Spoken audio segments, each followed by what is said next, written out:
ہم ختم نبوت پر جی سفر کر کے آپ 2 مرتبہ کائنات میں واپس آئے، اور جیسے ہی کائنات میں قدم رکھا گویا کائنات مردہ تھی وہ زندہ ہو گئی، اور بستر نے حرارت دینا شروع کر دیا، پانی نے بہنا شروع کر دیا، اور کنڈی نے ہلنا شروع کر دیا۔ صلی اللہ علیہ وسلم۔ میرے بھائیوں اور میری ماں اور بہنوں، ایسے دلارے پیارے نبی ماؤں کی گودوں میں کھیلے ہیں اور ماؤں کی گودوں میں تربیت پائی۔ یہ بات اور ہے کہ عورت کوئی نبی نہیں بنی، لیکن اللہ نے عورتوں کو شرف دیا کہ ان کی گودوں میں اللہ نے نبیوں کو پالا ہے، تربیت دی ہے، اور ان کی گودوں میں اللہ نے ولیوں کو تیار کیا۔ آپ نے ایک بہت پیارا نام سنا، حضرت خواجہ معین الدین چشتی سنجری اجمیری رحمۃ اللہ۔ کوئی سنے نہیں؟ خواجہ ہند الولی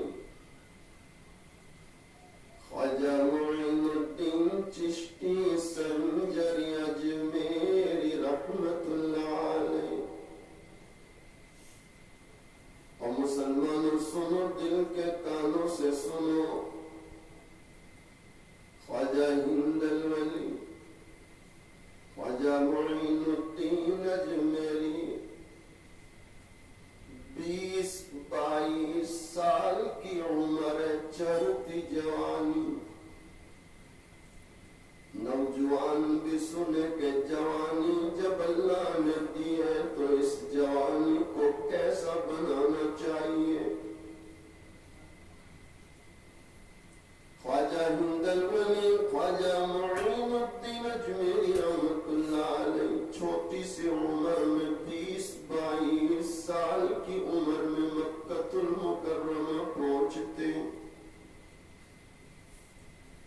اپنے شیخ خواجہ عثمان کے ساتھ کعبہ کا طواف کرتے ہیں، اور دوران طواف خواجہ عثمان کے ہاتھ اٹھے۔ ایک استاد اپنے شاگرد کے لیے ہاتھ اٹھا دے، اور ایک مرشد اپنے چہیتے کے لیے ہاتھ اٹھا دے، یا کوئی باپ اپنے بیٹے کے لیے ہاتھ اٹھا دے، تو یہ ان کے لیے بڑی سعادت ہوا کرتی ہے۔ خواجہ عثمان ہارون طواف کرتے ہوئے اللہ سے دعا مانگنے لگے، رب العالمین معین الدین کو لے کر آیا ہوں، معین الدین کو قبول فرما۔